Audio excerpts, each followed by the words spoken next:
नमस्कार, स्वागत है आपका मेरे चैनल आपकी दीदी ललिता में। तो मैं आज आपको कृष्ण जन्माष्टमी के उत्सव के बारे में बताऊंगी कि हम कृष्ण जन्माष्टमी का त्योहार किस तरह मनाना चाहिए हमें और किस तरह से हमें इनकी पूजा करनी चाहिए, पूजा अर्चना और क्या विधि है इनकी। तो इस बार कृष्ण जन्माष्टमी 2 दिन मनाई जा रही है, 6 सितंबर और 7 सितंबर।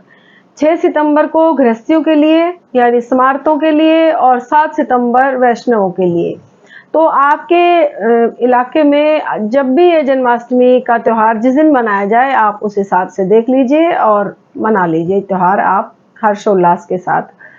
तो मैं आपको बताऊंगी कि किस तरह से हम इस त्योहार को मनाएं। तो देखिए, सबसे पहले तो आप एक दिन पहले ही यदि आप मांसाहार करते हैं या लहसुन प्याज का भोजन करते हैं तो आप एक दिन पहले ही उसका त्याग कर दीजिए, ब्रह्मचर्य का पालन कीजिए।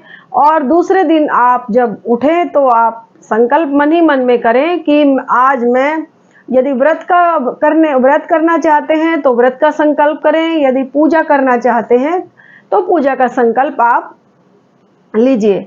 उसके बाद में फिर आप अपने घर के काम जो आपके शौच आदि से निवृत्त होके घर के काम निपटा के आप जल्दी उठ जाइए उस दिन, और जल्दी उठ के आप अपना स्नान कर लीजिए। स्नान करने के बाद में आप फिर उसके बाद में आप पीले वस्त्र धारण कीजिए, मतलब नीले और काले वस्त्र मत पहनिए। पीले, ज्यादातर तो कृष्ण भगवान के उसमें पीले ही वस्त्र पहना जाता है। वैसे आपका यदि कोई भी फेवरेट कलर हो, नीले काले छोड़ के आप वो पहन सकते हैं। उसके बाद में आप एक उत्तर या पूर्वाभिमुख होकर एक चौकी लगा लीजिए। यदि आपने लड्डू गोपाल रखे हैं तो आप, क्योंकि इस जो हम पूजा में हम श्री कृष्ण का बाल स्वरूप लेते हैं, बाल स्वरूप की पूजा की जाती है इसमें। तो आप पूर्वाभिमुख हो जाइए और या उत्तर पूर्व का कोना ले लीजिए, एक चौकी बना लीजिए। चौकी पे आप श्री कृष्ण भगवान की जो बाल स्वरूप, यदि आपके पास लड्डू गोपाल हैं तो आप उन्हें रख लीजिए। यदि आपके पास तस्वीर है तो आप लड्डू गोपाल जी की तस्वीर रख लीजिए। उसके बाद आप जब अपने घर में ही, सबसे पहले आप अपने घर में पूजा करें, फिर आप मंदिर जाएं। घर की पूजा में आप सबसे ज्यादा इनकी पूजा में फूलों का बहुत प्रयोग किया जाता है। इनको कृष्ण भगवान की पूजा में तो आप पीले फूलों का जो है, सबसे ज्यादा पीले फूलों का इनके पूजा में विशेष महत्व है। तो पीले फूल आप ले लीजिए, और गेंदे के फूल मिल जाएंगे आपको, या और भी पीला गुलाब है जैसे, वो मिल जाएगा आपको। तो आप इस तरह के फूल ले लीजिए और आप फूल लेके और भगवान को सजाइए। तो चौकी पे भी आप थोड़े से फूल बिखेर दीजिए। फिर आप थोड़ी सी 2 मुट्ठी जो चावल हैं आप उनको भी पीला रंग लीजिए और कलश की स्थापना कीजिए भगवान के सीधे हाथ की तरफ, हमारा उल्टा और भगवान का सीधा। उस कलश की स्थापना कर लीजिए। गौरी गणेश भी बनाइए, क्योंकि कोई भी पूजा हो उसमें गौरी गणेश की पूजा तो आवश्यक हो जाती है। तो गौरी गणेश की पूजा करिए सबसे पहले आप। फिर उसके बाद थोड़ा, यदि आपके पास धातु की तस्वीर विग्रह है तो आप सुबह के समय भी शंख से आप इनको नहलाइए। क्योंकि जो आपकी दैनिक रूटीन है, जैसे आपने मंदिर में आप रोज पूजा करते हैं, तो उस दिन भी आप विशेष पूजा करें कृष्ण भगवान की। तो आप शंख ले लीजिए, शंख से ही आप, जैसे दूध है, दही है, आप दूध, दही, घी, शहद, शक्कर, इस तरह से आप उनके सुबह भी पूजा कीजिए। फिर एक मलमल के कोमल से कपड़े में, या आजकल तो ये रुमाल भी आते हैं, तो आप उस तरह से रुमाल ले लीजिए। रुमाल में आप रुमाल से उनको अच्छे से पोंछ दीजिए। पोंछने के बाद में आप उनको सुंदर से वस्त्र पहनाइए। पीले लड्डू गोपाल जी के पीले वस्त्र ले लीजिए आप, इन्हें पीले ही पहनाएं आप। पीले इन्हें बहुत प्रिय है, पीला रंग। तो पीले आप वस्त्र इन्हें पहनाएं। फिर उसके बाद में आप इनका मुकुट ले लीजिए। कानों के कुंडल हैं, यदि आपके पास विग्रह है तो आप कानों के कुंडल, हाथ में इनके पहनने के लिए जो कड़े से होते हैं, ये पायल, आप ये सब पहनाइए। उसके बाद में फिर आप 5 मेवा, जैसे पंचमेवा रख दीजिए, आप 5 फल रख लीजिए। 5 फल रखने के बाद में आप फिर सुबह की जो पूजा है उसमें तो आप फलाहारी रखिए। शाम की पूजा के लिए आप फिर पंजीरी भून लीजिए। पंजीरी भून के, जैसे इसमें धनिए का, आटे का प्रयोग नहीं होता है इसमें, धनिया जो हरा वाला धनिया होता है पिसा हुआ, वो हरा धनिया होता है, उसको भून के और फिर उसी में जो ये चीनी, अगर या तो खांड ले लीजिए, नहीं तो चीनी को पीस लीजिए, उसमें उसको मिला लीजिए। पंचमेवा भी उसमें मिलाइए आप। और कई लोग तो इसमें जैसे गोंद के लड्डू बनाते हैं, हम बच्चा होता है तो उस तरह से गोंद के लड्डू भी बनाए जा सकते हैं, क्योंकि माँ देवकी के लिए समर्पित होता है ये जो प्रसाद है। तो गोंद के लड्डू भी आप माता देवकी के लिए बनाइए, और फिर उसका आप जैसे 5 या 7 लड्डू बना के आप भगवान के आगे रख दीजिए। फिर कच्चे दूध का भी, जैसे गाय का दूध अगर मिल जाए कच्चा तो बहुत ही अच्छी बात है, नहीं तो शहरों में तो आजकल यही थैली के दूध ही आते हैं, जैसे गाय का है तो वही हमें इस्तेमाल करना पड़ता है। तो आप वो दूध ले लीजिए, उस दूध में जरा सी आप हल्का सा मिश्री डाल दीजिए, और माखन मिश्री का भी आप भोग की तैयारी रखिए। तो आप कृष्ण भगवान को नहला के, जैसे आपने सुंदर से वस्त्र पहना दिए, उसके बाद में आप क्या कीजिए, अगर आपके पास मतलब 2 फोटो हैं, जैसे तस्वीर हैं या लड्डू गोपाल हैं, यदि एक लड्डू गोपाल है तो आप क्या कीजिए, खीरा ले लीजिए, और खीरे को बीच में से काट के आपने जैसे लड्डू गोपाल को नहला दिया, और उसके बाद में आप उन्हें वस्त्र ना पहना के, वस्त्र रहित आप उसमें लड्डू गोपाल जी को उसमें लगा दीजिए। जो आपने जैसे खीरा आपने लिया, उसको बीच में से आपने चौकोर इस तरह काट लिया, जिस तरह की आप लड्डू गोपाल उसके अंदर आ जाएं। फिर उसके बाद में आप उसको खीरे से ढक दीजिए और एक पात्र में रख दीजिए। उसके ऊपर आप कोई गुलाबी रंग का या पीले रंग का कोई कपड़ा रख दीजिए।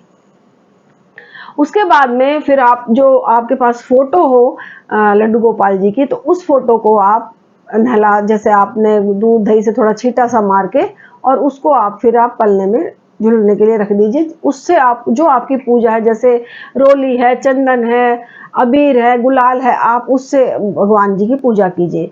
जब रात के 12 बजेंगे तब आप जो आपने प्रसाद, जैसे मैंने बताया, धनिए को आप भून के और उसमें खांड मिला लीजिए, या अगर नहीं है खांड तो आप चीनी को पीस लीजिए और चीनी को मिला के और उसको प्रसाद बना लीजिए। उसमें आप मखाने डाल सकते हैं, पंचमेवा डाल सकते हैं आप, और थोड़ा सा देसी घी डाल लीजिए, तो वो बहुत अच्छा बन जाता है।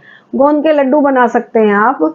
उसके साथ ही आप क्या कहते हैं, गोंद के लड्डू के साथ साथ आप इसमें जैसे छुआनी देते हैं हम, जब जैसे बच्चा होता है तो हम उसमें अजवाइन डाल के, थोड़ी छुआनी सी होती है, उसको उबाल लेते हैं, थोड़ा घी डालते हैं, उसमें हम पंचमेवा डाल देते हैं। उसके बाद में हम थोड़ा गर्म पानी उसमें डाल के फिर गुड़ डाल देते हैं उसको, और वो उबलता रहता है। उसके बाद जब थोड़ा सा गाढ़ा हो जाता है तो उसको हम छान के जच्चा को देते हैं, मतलब जिसके बच्चा हुआ रहता है हम उसको देते हैं। तो इस तरह से भी आप बना सकते हैं। एक छोटा सा इतनी सी गिलासी ले लीजिए माँ देवकी के लिए। तो ये सब हम उनको नाम स्मरण करके और हम उनको मतलब समर्पित किया जाता है माता को। आप ये कर लीजिए। उसके बाद में जब आप शाम का, जब रात के 12 बजे के समय आप जन्म जो कराया जाता है, तो जैसे खीरा आप खीरे जो जिसमें आपने भगवान कृष्ण को रखा है, उस खीरे को आप जो ऊपर ढक्कन सा जो खीरे का ऊपर है, ऊपरी हिस्सा है, उसको आप हटा दीजिए और उस तरह से आप जन्म कराइए। जन्म जब आप कराएंगे कृष्ण भगवान का, जैसे बच्चा होते ही हम उसको नहलाया जाता है, तब आप शंख से ही आप दूध, दही, घी, शहद, शक्कर, और उसके बाद में अंत में आप गंगा जल मिश्रित जल से आप कान्हा जी को नहलाइए।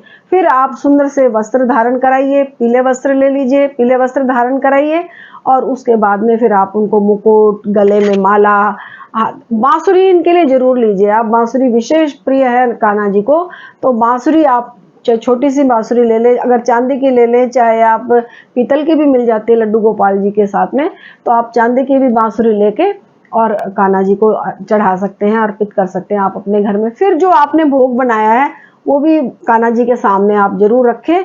लेकिन इनका सबसे प्रिय भोग, क्योंकि जो बच्चा हुआ रहता है तो उसको आप गाय के दूध का, जो सबसे पहले भोग आप गाय के दूध का लगाएंगे। उसके बाद आप माखन मिश्री का, जैसे हम गुट्टी देते हैं तो थोड़ा सा शहद और थोड़ा सा उसमें आप थोड़ा सा घी मिला लीजिए, और फिर आप उसको घी की मात्रा थोड़ी ज़्यादा कर लीजिए और शहद की थोड़ी कम, और उससे आप उसके जैसे इनके लड्डू गोपाल जी के मुंह पे थोड़ा सा लगा दीजिए। अगर कोई पुरुष भाई हैं उनसे कराएं तो बहुत अच्छा है, क्योंकि हम होता है घरों में, जैसे जब बच्चा नवजात शिशु जब घर में आता है तो उनके जो बड़े होते हैं जैसे दादा है, परदादा हैं जैसे, तो वो उनको घुट्टी दी जाती है। तो इस तरह से हम उत्सव में भी, जब क्योंकि इन्हें भी हम अपना घर का बाल स्वरूप में भी हम छोटा बच्चे के रूप में ही इनकी पूजा की जाती है, तो आप घर के जो पुरुष भाई हैं वो इस तरह से कृष्ण भगवान को घुट्टी दे सकते हैं। तो उसके बाद में फिर आप थोड़े जैसे आरती कर लीजिए।